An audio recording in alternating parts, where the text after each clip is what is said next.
करता हूँ खुदा, आपके चरणों में आते हैं पिता। यीशु मसीह के सामर्थी नाम पिता परमेश्वर, आराधक स्वर्गदूतों को मांगता हूँ खुदा, आराधक स्वर्गदूत आए और परमेश्वर की महिमा करके दें। प्रभु आपकी महिमा हो, और जितने भी कलीसिया में परमेश्वर आपकी उपस्थिति में आते हैं पिता परमेश्वर, डेली मन्ना के साथ परमेश्वर जुड़ते हैं, उन्हें भोजन मिलता है, वो परमेश्वर तृप्त होने पाए, उनके जीवन में उद्धार बना रहे और वो अनंत जीवन के अधिकारी होने पाए खुदा। रद्दाफ होने के नाते प्रभु मैं प्रार्थना करता हूँ, इनके हाथों की बरकत परमेश्वर खत्म ना होने पाए। यीशु मसीह के नाम से पिता, इनका बैंक बैलेंस बढ़ने पाए, इनके जीवन में चंगाई उतरे, इनके जीवन में प्रभु तेरी दया क्षमा प्रेम उतरे यीशु मसीह के नाम में। और तेरा गैर भाषा की आत्मा परमेश्वर इन सब को मिले पिता परमेश्वर। प्रार्थना करता हूँ प्रभु कि आने वाले टाइम में परमेश्वर इस चैनल के द्वारा प्रभु बड़े बड़े परमेश्वर परमेश्वर के दास जुड़ने पाए, और यहाँ पर लोग परमेश्वर सीख कर तेरे वचन की अगुवाई में चलने पाए, यीशु मसीह के सामर्थ्य नाम में। धन्यवाद करता हूँ पिता, आपकी उपस्थिति प्रभु हम सबके संग है। प्रभु आपका कलाम कहता है कि जहाँ दो या तीन मेरे नाम से इकट्ठा होते हैं वह मैं उपस्थित होता हूँ प्रभु। और शिवानी को पिता परमेश्वर आपके लहू में देता हूँ खुदा, आराधक स्वर्गदूत मदद करें, सहायता करें, और वो पूरी रीति परमेश्वर आशीष का कारण होने पाए, यीशु मसीह के नाम में। आमीन आमीन आमीन।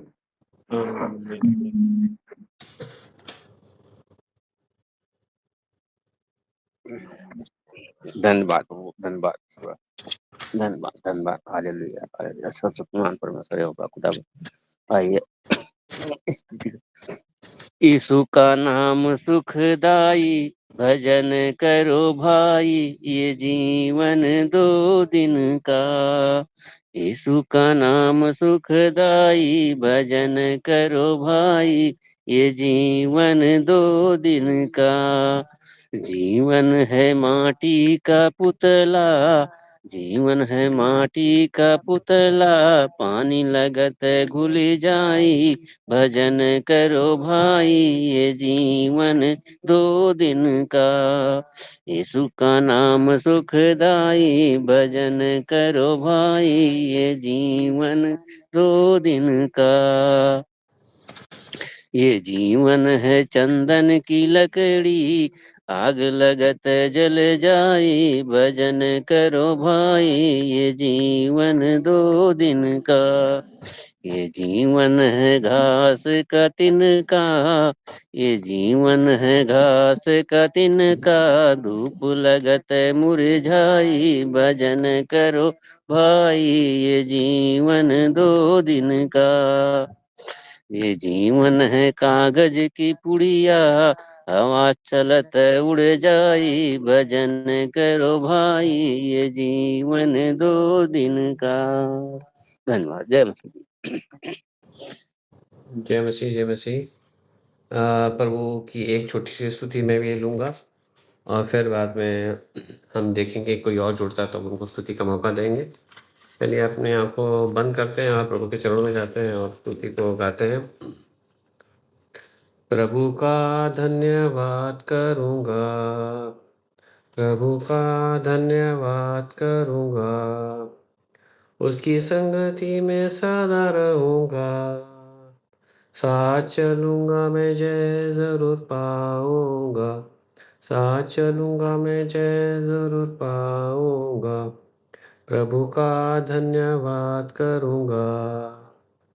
ना देगी मुझे दुनिया कभी भी कोई सुख और शांति आराम, ना देगी मुझे दुनिया कभी भी कोई सुख और शांति आराम। मेरे यीशु के साथ धन्य संगति में सदा मिलती खुशी मुझको, मेरे यीशु के साथ सदा धन्य संगति में सदा मिलती खुशी मुझको, प्रभु का धन्यवाद करूँगा, उसकी संगति में सदा रहूँगा, साथ चलूँगा मैं जय ज़रूर पाऊँगा, प्रभु का धन्यवाद करूँगा। मेरी जिंदगी की हर एक परेशानी में खुल जाता है आशा का द्वार, मेरी जिंदगी की हर एक परेशानी में खुल जाता है आशा का द्वार। कभी ना डरूंगा, कभी ना हटूंगा, चाहे जान भी देना पड़े। कभी ना डरूंगा, कभी ना हटूंगा, चाहे जान भी देना पड़े। प्रभु का धन्यवाद करूंगा, उसकी संगति में सदा रहूंगा। साथ चलूंगा मैं, जय जरूर पाऊंगा, प्रभु का धन्यवाद करूंगा। कितना अच्छा है वो, कितना धन्य है वो, यीशु ही मेरे जीवन का साथी। कितना अच्छा है वो, कितना धन्य है वो, यीशु ही मेरे जीवन का साथी। मेरी ज़रूरतों को पूरी करता है वो, कोई घटी नहीं मुझको। मेरी ज़रूरतों को पूरी करता है वो, कोई घटी नहीं मुझको। प्रभु का धन्यवाद करूँगा, उसकी संगति में सदा रहूँगा। साथ चलूँगा मैं, जय ज़रूर पाऊँगा, प्रभु का धन्यवाद करूँगा। प्रभु की महिमा, स्तुति और जय जयकार हो। अब सरजीव सर, आप प्लीज़ लीजिए अब सेशन सर। Thank you. जी, ये आइए हम लोग भी एक आराधना करेंगे, फिर आगे चलते हैं प्रभु की महिमा में। हालेलुया। धन्यवाद यीशु, धन्यवाद प्रभु, धन्यवाद प्रभु, आपकी महिमा हो। जो आग पे जवाब दे वो मेरा मसीहा है। जो आग पे जवाब दे वो मेरा यहोवा है। पास चले अगुवाई करे, मेरी लड़ाई यहोवा लड़े। पास चले अगुवाई करे, मेरी लड़ाई यहोवा लड़े। जो आग पे जवाब दे वो मेरा मसीहा है। जो आग पे जवाब दे वो मेरा मसीहा है। समंदर को कर दो भाग दे वो मेरा यहोवा है। समंदर को कर दो भाग दे वो मेरा यहोवा है। तूफानों को जो डांट दे वो मेरा मसीहा है। तूफानों को जो डांट दे वो मेरा यहोवा है। जो आग पे जवाब दे वो मेरा यहोवा है। जो आग पे जवाब दे वो मेरा यहोवा है। ताली बजाते हुए प्रभु की आराधना में उपस्थिति में आए। परमेश्वर आपको बुला रहा है, परमेश्वर आपको प्रेम करता है, परमेश्वर आपको आग के द्वारा निर्मल करता है। जब कोई वस्तु आग में रखी जाती है तो वो शुद्ध और पवित्र मानी जाती है। वही परमेश्वर हम सबको स्वर्ग की आग पे तपाकर, जिस तरह सोने में निखार आता है, चांदी में निखार आता है, सारा मैल जल जाता है, वैसे परमेश्वर आग पे भरता है हम सबको जब हम सब उसकी महिमा करते हैं। आग बनाया है उसने मुझे, भस्म करने वाली आग है वो। आग बनाया है उसने मुझे, भस्म करने वाली आग है वो। इतना कोई मेरे पाप नहीं, इतना मेरे दिल के पाप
हैं पिता, हर एक को परमेश्वर उसकी सेवकाई में प्रभु अपने इस्तेमाल करें, अपनी सेवकाई का प्रभु उन्हें वरदान दे, अपनी चंगाई का प्रभु उन्हें सामर्थ्य दे, उन्हें परमेश्वर से पवित्र आत्मा दे, परमेश्वर तेरा वायदा परमेश्वर पूरा होने पाए। तो आज ही परमेश्वर जीवित है और अनुग्रहकारी पाया जा सकता।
धन्यवाद ईश, धन्यवाद ईश, धन्यवाद ईश, धन्यवाद पिता। धन्यवाद प्रभु, आपकी उपस्थिति को प्रभु हम पर महसूस करते हैं पिता। आपकी उपस्थिति में हम लोग चलने फिरने पाए प्रभु। आप अपने सम्मुख से परमेश्वर हम सबको दूर ना करना। धन्यवाद करता हूं यीशु, धन्यवाद प्रभु, धन्यवाद प्रभु। हर एक मुसीबत बला परमेश्वर हर एक इंसानों के ऊपर पिता वो टलने पाए और तेरी आत्मा हर एक को छुए पिता, और हर एक लोग परमेश्वर तेरी उपस्थिति को हमेशा महसूस करें और तेरी आत्मा को लेकर आगे चले यीशु मसीह के नाम में। धन्यवाद करते प्रभु, तो उन्हें लज्जित होने के लिए नहीं परमेश्वर, उनकी शर्मिंदगी को तोड़कर परमेश्वर उन्हें छुड़ाएगा यीशु मसीह के नाम में। धन्यवाद करता हूँ पिता, जिस दिशा में परमेश्वर और जिस राज्य में परमेश्वर, जिस क्षेत्र में परमेश्वर लोग कमजोर पड़ते हैं प्रभु, वहां परमेश्वर इन्हें डिवाइन हेल्पर के द्वारा प्रभु मदद करें। हर एक प्रकार के सहायक प्रभु मददगार इनके जीवन में आने पाए यीशु मसीह के नाम में खुदा। आमीन आमीन आमीन। हालेलुया। तो परमेश्वर का धन्यवाद हो कि परमेश्वर ने हम सबको अर्थात आप सबको छुड़ाया और अपने महिमा के लिए हम सबको बचा कर रखा। हालेलुया। तो परमेश्वर का वचन कहता है कि जब कोई व्यक्ति परमेश्वर की उपस्थिति को मानता है और उस उपस्थिति पर विश्वास करता है और विश्वास करके वो जब चलता है तो ही परमेश्वर उसके जीवन में अद्भुत काम करता है। तो आज कुछ बातों को मैं आपको बताने की कोशिश करता हूं कि जिसके द्वारा आप समझ सकें, मान सकें और जान भी सकें। हालेलुया। तो आप लोगों ने वचन को बहुत बार पढ़ा होगा, लेकिन आज मैं कुछ बातों को आपको बताना चाहता हूं। हालेलुया। निकालते हैं स्वभोपदेशक नीति वचन के दाहिनी तरफ, स्वभोपदेशक अध्याय 10 का 8। अध्याय 10 का 8।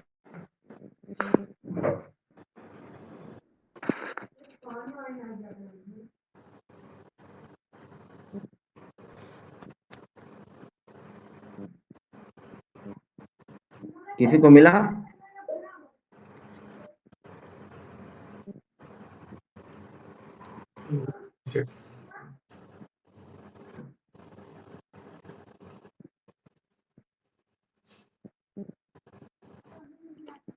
चलिए मैं पढ़ता हूं।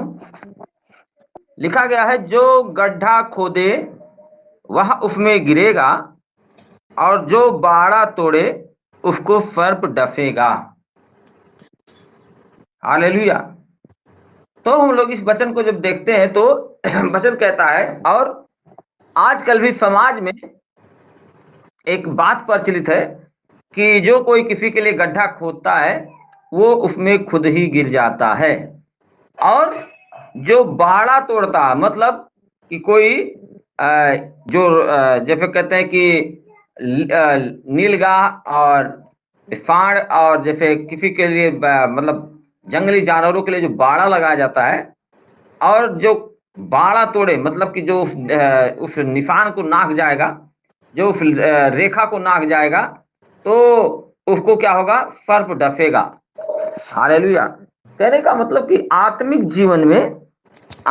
जीवन में एक दीवार है, एक रोक है आपके लिए, और जो आपको उसको नहीं क्रॉस करना है, उसको क्रॉस नहीं करना है, अर्थात उसे छलांग लगाकर उस पार नहीं जाना है। आपको और आपके आत्मा के ऊपर एक कंट्रोल लगाया गया है, एक कंट्रोल रख दिया गया है कि आप इससे आगे नहीं जाएगा, आप इससे आगे नहीं जाएगा। अगर आप उस लकीर को, उस बाड़े को तोड़कर उस दिशा में जाओगे जिस दिशा में जाने की अनुमति नहीं है, तो आपको क्या होगा? सर्प डसेगा। कौन सा सर्प? वही पुराना सर्प इब्लीस। कौन सा? पुराना वाला। आपको नए वाले की जरूरत नहीं है, वही पुराना वाला सर्प आपको खा जाएगा। बाइबल कहती है कि जब यीशु मसीह की परीक्षा होने लगी तो आत्मा ने सोचा कि पवित्र आत्मा ने कहा कि इसका बड़े वाले शैतान से परीक्षा किया जाए। क्यों? क्योंकि वो मनुष्य के रूप में आए थे, तो मनुष्यों की परीक्षा है। मनुष्य जो बनकर आया है धरती पर, उसकी परीक्षा लेता है कौन? वही पुराना सर्प, इब्लीस। हालेलुया। तो जब कोई बाड़ा तोड़ता है तो वो शैतान जो पुराना वाला है, इब्लीस नाम का, वो डसता है उस व्यक्ति को। हालेलुया। डसता है अर्थात उसे डंक मारता है, उसके अंदर जहर डालता है। जहर डालकर वो क्या करता है? उस मनुष्य की दशा को बिगाड़ देता है, उस मनुष्य के शरीर को बिगाड़ देता है। और वो क्यों बिगाड़ देता है? क्योंकि जब हम लोग उत्पत्ति में पढ़ते हैं, शुरू में उत्पत्ति में जब हम लोग पढ़ते हैं तो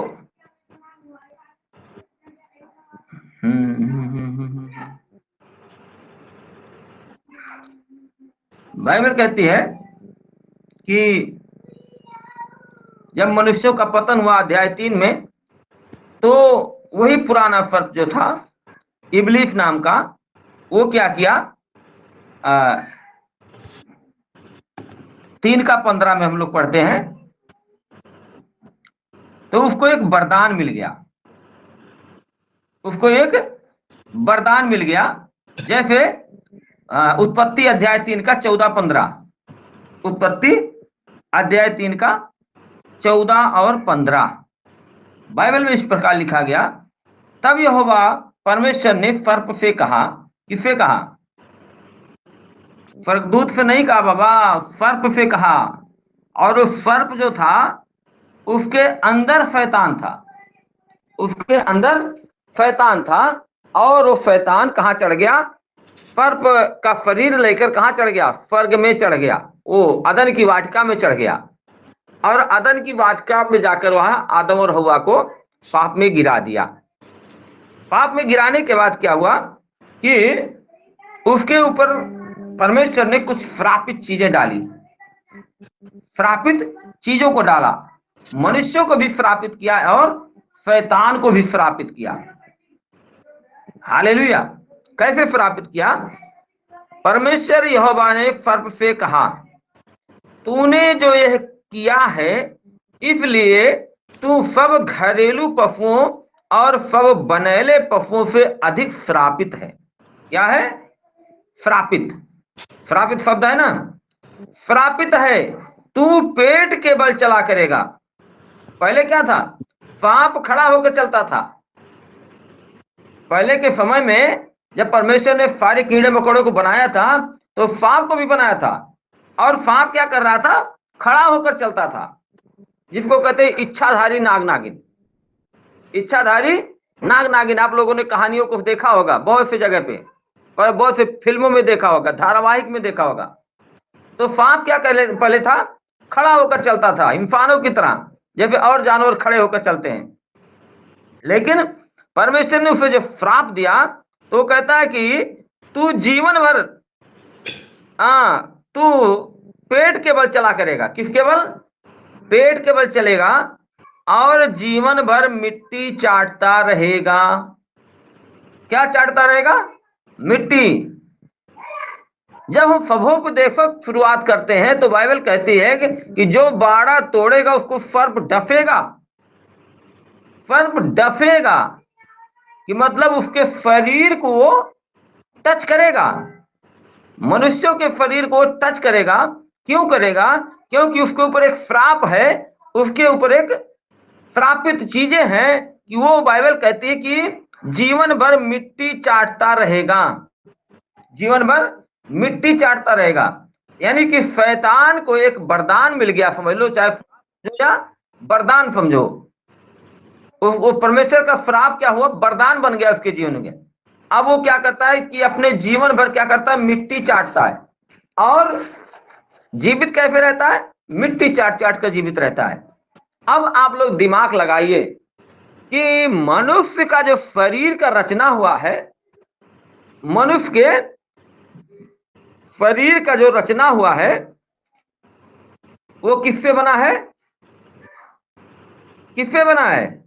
मिट्टी से बना है। किससे बना है? मिट्टी से। जैसे उत्पत्ति अध्याय 2 का हम लोग जब 7 पढ़ते हैं, उत्पत्ति अध्याय 2 का हम 7 पढ़ते हैं, बाइबल इस प्रकार कहती है, और यहोवा परमेश्वर ने आदम को भूमि की मिट्टी से रचा। किससे रचा? भूमि की मिट्टी से रचा, और उसके नथनों में जीवन का सांस फूंका, अर्थात जिसको अब कहते हैं रूह आ या आत्मा, जिसको सांस को क्या कहते हैं? आत्मा कहते हैं। परमेश्वर ने पहले क्या किया? नथनों में क्या किया? जीवन का सांस फूंका।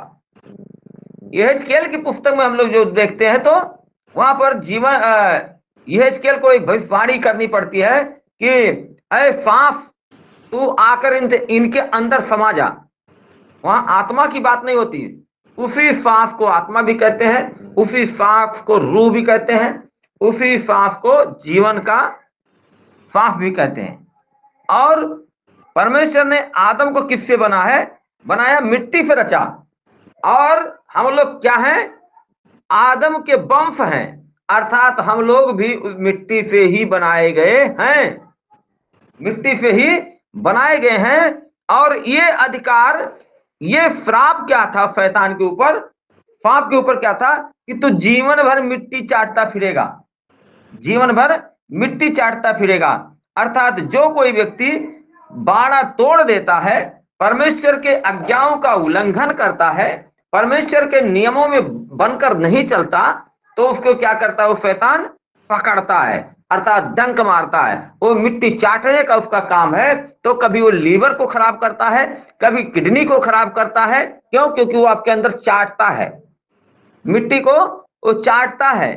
कभी आपके घुटने की हड्डियों को चाट लेता है, कभी आपके कमर की हड्डियों को चाटता है, कभी आपके बुद्धि को चाट लेता है, कभी आपको आपके दिल में वो जहां भी अपना मुंह लगा देगा वहां भी कुछ ना कुछ जख्म आपके हो जाएगा।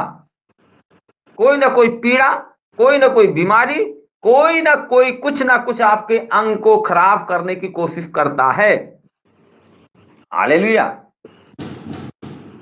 अब आप सोचिए, आप शाम को 4 रोटी खा के सोए, शाम को 4 रोटी ठूस ठूस के खा लिए, और सुबह आपके पेट में दर्द होने लगा, और दर्द होने के बाद जब आप डॉक्टर के पास जाते हैं तो वहां पर रिपोर्ट में क्या आता है? कि आपका लीवर खराब हो गया, आपका लीवर खराब हो गया। और उसी रिपोर्ट को समझकर आप विश्वास कर लेते हैं, हाँ यार रिपोर्ट में तो आ गया कि मेरा लीवर तो खराब हो गया। जैसे भी कल ललित भाई समझा रहे थे आप लोगों को कि रिपोर्ट क्या होता है? गलत होता है। जो रिपोर्ट होता है वो गलत होता है। अब वहां आपका दिमाग नहीं काम कर पाता, क्योंकि शैतान ने आपके दिमाग को भी चाटा। क्यों? क्योंकि आप शाम को जब 4 रोटी खाकर सोए, सुबह बाथरूम भी गए, और क्या हुआ? आपका पूरा रिपोर्ट क्या आया? लीवर खराब हो गया, लीवर फट गया। अब वहां पर आपको दिमाग लगाना चाहिए, यार अभी तो मैं शाम को 4 रोटी खाया था, अचानक से कैसे मेरा लीवर खराब हो जाएगा? तो क्या हो? शैतान ने आपके लीवर को पकड़ लिया, और रिपोर्ट में क्या दिखा दिया? कि आपका लीवर खराब हो गया।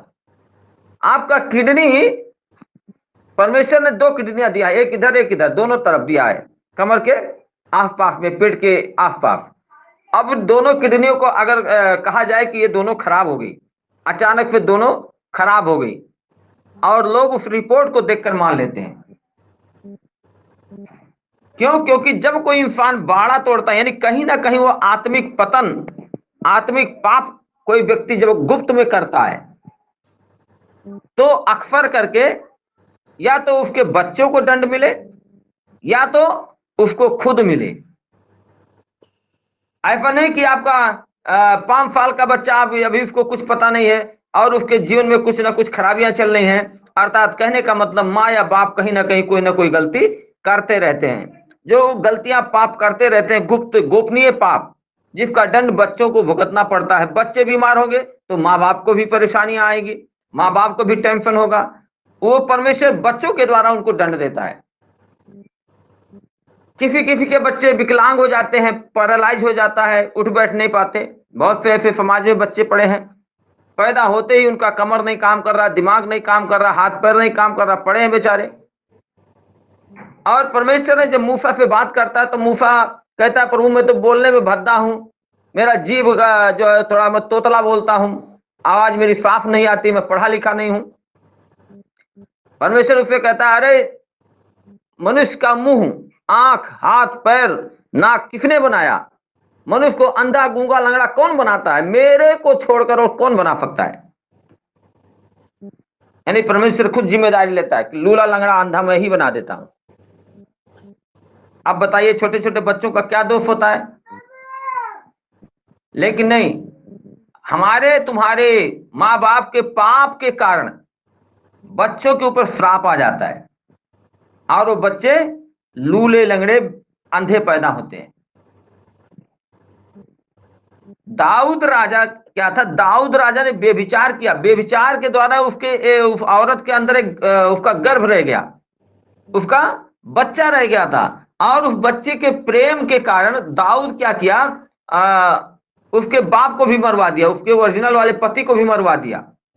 और उसके श्राप आया। परमेश्वर कैसे दाऊद को दंड देता है कि जिस बच्चे के कारण दाऊद ने इतना बड़ा कांड किया, उसी बच्चे को परमेश्वर ने रोगी पैदा किया, सूखा लड़का, एकदम हड्डी फड्डी सब दिखाई दे रही थी इधर उधर। और दाऊद क्या किया, 7 दिन तक उपवास करता रहा परमेश्वर के सामने। 8वें दिन जाकर बच्चा मर गया। 8वें दिन बच्चा मर जाता है और दाऊद उठकर फिर तब 7 दिन उपवास के बाद तब जाकर वो खाता पीता है। तो लोग, उसके मंत्री लोग कहते हैं कि अरे प्रभु, आप तो अभी उपवास कर रहे थे, आपका बच्चा मर गया, बस तुरंत आप खाना पीना खाने लगे। तब वो दाऊद कहता है कि मैं उपवास इसलिए कर रहा था कि हो सके परमेश्वर दया करके मेरी सुन ले और मेरे पाप को क्षमा कर दे और मेरा बच्चा जीवित रहे। लेकिन अब मेरा उपवास व्यर्थ चला गया, क्योंकि मेरा उपवास परमेश्वर ने नहीं सुना और परमेश्वर का क्रोध मेरे बच्चे के ऊपर था, वो मुझे दंड दे रहा था। इसलिए अब किस बात का उपवास करूं? है बच्चा भी मर गया, चलो खा पी लेते हैं, क्या करेंगे? क्योंकि दाऊद को पता था कि परमेश्वर ही अंधा, लूला, लंगड़ा बनाता है और कोई नहीं। हालेलुया। तो जो बाड़ा तोड़ता है, आत्मिक उल्लंघन जो करता है, उसको क्या करता है, सर्प डस लेता है।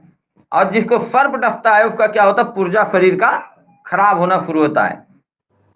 हालेलुया। और यही जो बाइबल कहती है कि जो बाड़ा आप तोड़ेगो तो ऐसा ही होगा। यीशु मसीह ने इसीलिए कंट्रोल लगाया, इसीलिए मनुष्य के ऊपर कंट्रोल लगाया, परमेश्वर ने कंट्रोल लगाया। और वो अपने नबियों के द्वारा बोला, अपने दास भविष्यवक्ताओं के द्वारा बोला कि तुमको ये मानना ही है। मूसा कहता है कि जो 10 आज्ञाएं मैंने तुमको दिया है वो लोगों को मानना सिखा। अर्थात आप कितने भी पढ़े लिखे हो, कितने भी बुद्धिमान हो, लेकिन आपको परमेश्वर की आज्ञाओं को मानना ही पड़ेगा, और नहीं तो रिपोर्ट के लिए तैयार रहो। बड़े बड़े बीमारियों के लिए आप तैयार रहो। क्यों? क्योंकि शैतान को ये गिफ्ट है, ये वरदान है कि अगर कोई व्यक्ति पाप करेगा तो मैं उसे डसूंगा, मैं उसे चाटता रहूंगा, मैं उसे खराब करता रहूंगा। हालेलुया। क्यों? क्योंकि मनुष्य मिट्टी से बना है। आदम को परमेश्वर ने मिट्टी से रचा और हम सबको भी मिट्टी से ही रचा। हालेलुया। तो बाइबल इस प्रकार कहती है कि मैं तेरे और इस स्त्री के बीच में, तेरे वंश और इसके वंश के बीच में बैर उत्पन्न करूंगा। क्या करूंगा? दुश्मनी, डेंजर दुश्मनी, खतरनाक। और खतरनाक दुश्मनी अगर है तो क्या होना चाहिए? खतरनाक दुश्मन को आप लोग कैसे बुलाओगे? दुश्मन को बुलाना है तो कैसे बुलाओगे? प्यार से बुलाओगे? प्यार से बुलाओगे तो सोचेगा बहुत कमजोर हो गया, मुझसे डरता है। और अगर दुश्मन को डराना है तो आपको भी खतरनाक रूप लेना पड़ेगा। अर्थात शैतान क्या है? आपका दुश्मन है, आपका बैरी है। आप उसकी पूजा नहीं कर सकते, परमेश्वर को छोड़कर और किसी को दंडवत नहीं कर सकते। अगर आप किसी वस्तु का नाम लेकर दंडोत करते हैं तो समझ लो आप शैतान की उपस्थिति में चल रहे हैं, और शैतान आपके साथ छल करेगा, विरोध करेगा, अंदर ही अंदर आपको खत्म करेगा। क्यों? क्योंकि वो वंशागति श्राप है।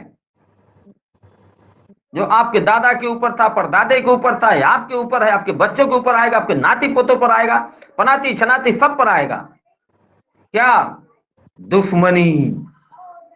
दुश्मनी वो सांप अर्थात शैतान और मनुष्यों के बीच में वो दुश्मनी चलती ही रहती है।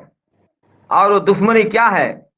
वो कहता है कि तुम दोनों के वंश के बीच में बैर उत्पन्न करूंगा। वंशों के ऊपर मतलब कि वो जितने भी लोग आपके खानदान में जन्म लेंगे वो क्या होंगे? शैतान के दुश्मन हो। शैतान के दुश्मन हो आप। शैतान मेरा या आपका दुश्मन है। और दुश्मन पर जिस तरह प्रहार किया जाता है, जिस तरह वार किया जाता है, अब आप समझ सकते हो कि दुश्मनों को अगर खत्म करना है तो हमें किस प्रकार का वार करना पड़ेगा, किस प्रकार का उपवास करना पड़ेगा, दुश्मन को मारने के लिए किस प्रकार का प्रार्थना हमें करना चाहिए। हालेलुया। कि हमारा विरोधी धराशायी हो जाए। और वो अगर आप चूक गए तो शैतान आपको क्या करेगा? डंक मार देगा, आपके अंदर जहर फैला देगा, आपको काट लेगा, आपके पुर्जे को खराब कर देगा। और परमेश्वर ने कहा तुम्हारे और इसके वंश के बीच में मैं बैर उत्पन्न करूंगा। वह तेरे सिर को कुचल डालेगा और तू उसकी एड़ी को ढसेगा। एड़ी को ढसेगा। क्यों ढसेगा? क्योंकि राजा और सभोपदेशक कहता है कि जो बाड़ा तोड़ेगा उसको सर्प ढसेगा। बाड़ा तोड़कर कौन जाता है बाहर? पैर को उठाया और इस लकीर को उस पार कर दिया। कि एड़ी उठाकर, अपना कदम उठाकर इस पार से उस पार गया तो उसको शैतान कहां डंक मारेगा? आपकी एड़ी पे ही मारेगा। ले ढिचकुम, वो ढिचकुम कर देगा आपको। और अगर आपको शैतान का सिर दिख जाए तो उसको सिर को उसको अपनी एड़ी से यूं रगड़ के मारना है। उसको छोड़ना नहीं है कमीने को। उसको, उस कुत्ते को छोड़ना नहीं है। अगर आपको घर में बैठा हुआ है ना तो तैयार हो जाओ, क्योंकि दुश्मनी है और दुश्मन को दुश्मन के तरफ से ही वार किया जाता है। जब तक आप उसके साथ दुश्मनी नहीं करोगे वो आपके घर को छोड़कर जाने वाला नहीं है। वो आपके बच्चों का लीवर खराब करता रहेगा, किडनी गुर्दा खराब करता रहेगा, आपकी पत्नी को बार बार बीमार करता रहेगा। क्यों? क्योंकि आपने उसे पाल रखा है, आपके पूर्वजों ने भी उसे पाल रखा है, उसको खिलाया पिलाया है। पहले सांप था, छोटा सा सांप था तो दूध पीता था, लेकिन जब वो पालते पालते पालते समय बीतता गया, वो बढ़ता गया, बढ़ते बढ़ते वो अजगर बन गया है। और वो अजगर बनकर अब क्या कर रहा है? मनुष्यों को सीधा निगल रहा है। कभी एक्सीडेंट के द्वारा, कभी आत्महत्या के द्वारा, कभी लाठी डंडे से वार कराता है, और भाई भाई में विरोध करा देता है, मारपीट करा देता है। तमाम चीजों के उसके अंदर कलाएं हैं, खूबियां हैं, जो मनुष्यों को कैसे वार करेगा। और मनुष्यों को क्या करता है? वो डंक मारता रहता है, खराब करता रहता है, चाटता रहता है उनको। हालेलुया। तो इसलिए परमेश्वर का जो वचन कहता है कि हमारे और आपके बीच में कोई बैर नहीं है, मनुष्यों से या मनुष्यों से आपको कोई बैर नहीं है।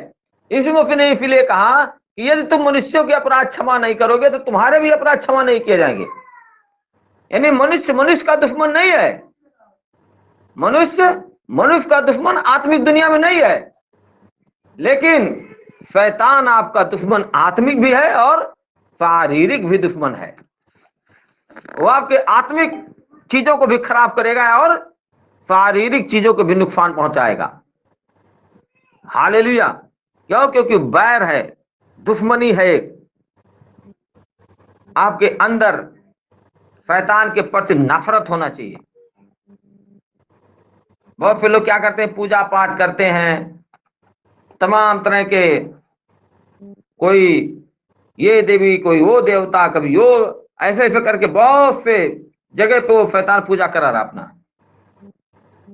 और हम लोग क्या है, उसके विरोधी हैं, खतरनाक विरोधी हैं। हालेलुया।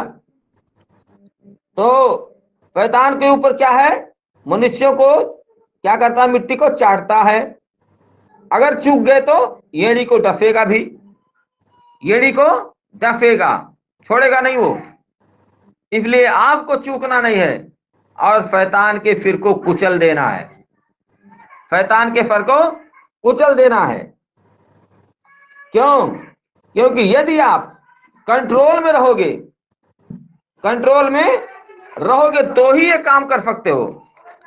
अगर आप बाड़ा तोड़ दिए, अगर आप बाड़ा तोड़ दिए तो आपके ऊपर शैतान का गिरफ्त, शैतान का फंदा आपके गले में आ जाएगा। कैसे आता है देखिए, प्रेरितों के काम अध्याय 5, प्रेरितों के काम अध्याय 5, बाइबल इस प्रकार कहती है कि वहां पर परमेश्वर के सेवक और सेविकाएं रहती थी।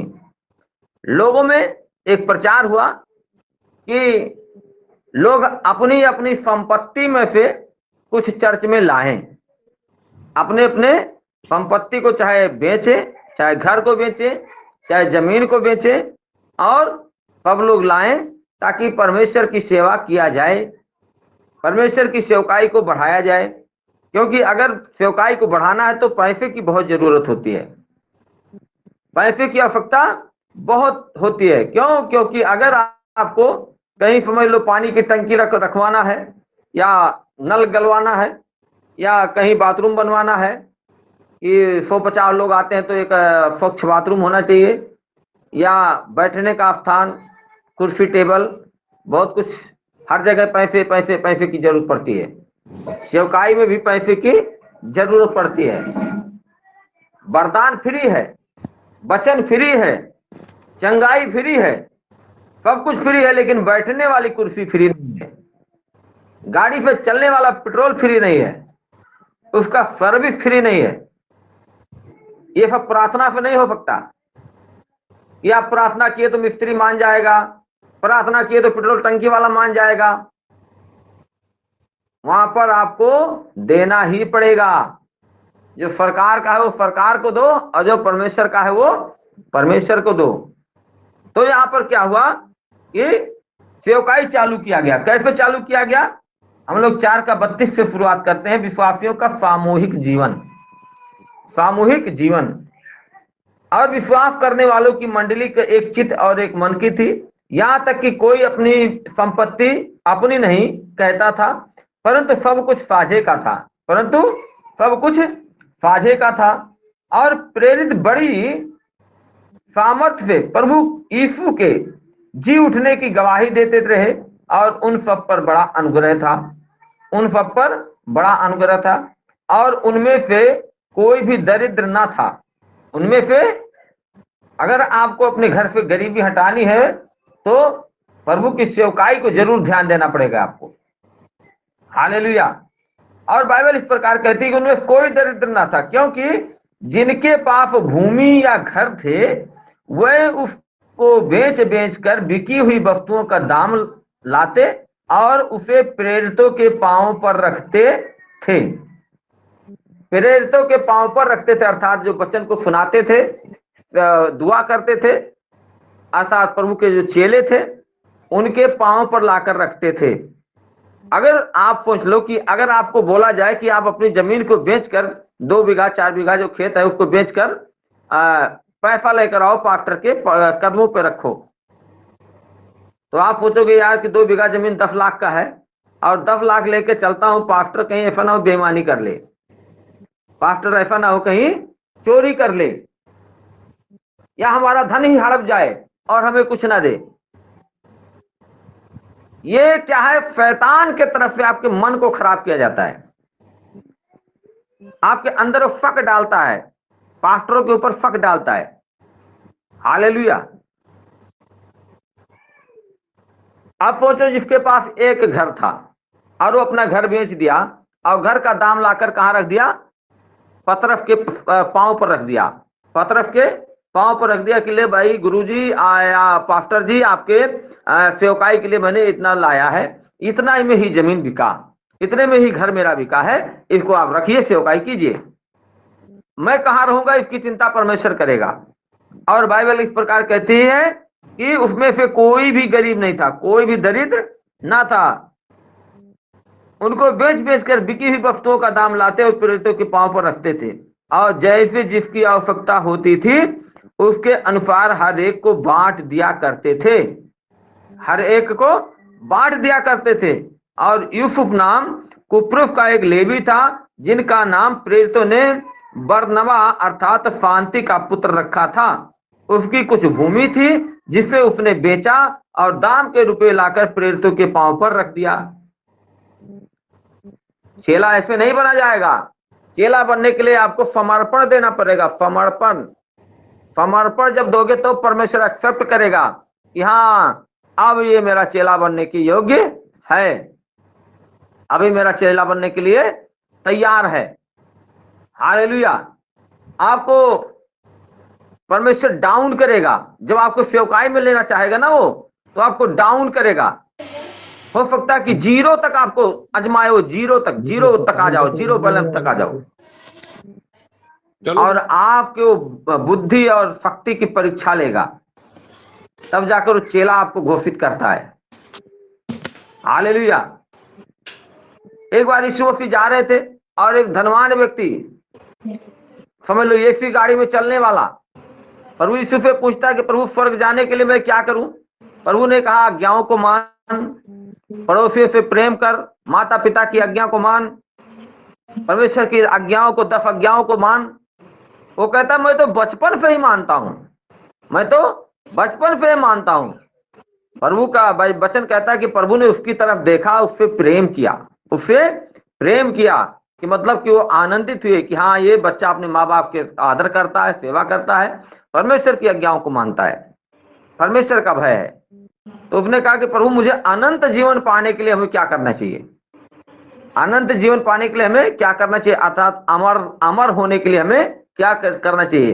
प्रभु ने कहा कि अपना सब कुछ बेचकर कंगालों को दान कर दे और मेरे पीछे चले आ, मेरे पीछे चले आ। वो व्यक्ति धनवान बहुत था, तो काफी देर तक अपना दाढ़ी वाड़ी खुजलाया, बाल वाल खुजलाया, यार क्या करूं क्या करूं क्या करूं। उसके बाद वो चला गया, दोबारा फिर प्रभु के पास आया ही नहीं। पता उसने क्या सोचा कि अच्छा खासा ऐसी गाड़ी में कुछ चलता हूं और ये कहता है भिखारी कहीं का, ये चलता है पैदल और फटे पुराने कपड़े में चलता है, वो कहता है मेरे पीछे चले आ, अब मैं इसकी तरह भी दर दर का ठोकर खाऊं भिखारी बनकर। और वो प्रभु की बात को नहीं माना, वो अपना धन संपत्ति क्यों बेचेगा भाई, जो धनवान हो गया है। और यहाँ पर परमेश्वर की सेवा करने के लिए लोग क्या कर रहे थे? अपना सब कुछ न्यौछावर कर रहे थे। परमेश्वर के राज को बढ़ाने के लिए वो पूरा एक तरह एकदम दीवाने हो चुके थे। और जो व्यक्ति दीवाना होगा ना मसीह का, वही व्यक्ति सेवा लायक बनेगा, वही व्यक्ति प्रभु का चेला बनेगा।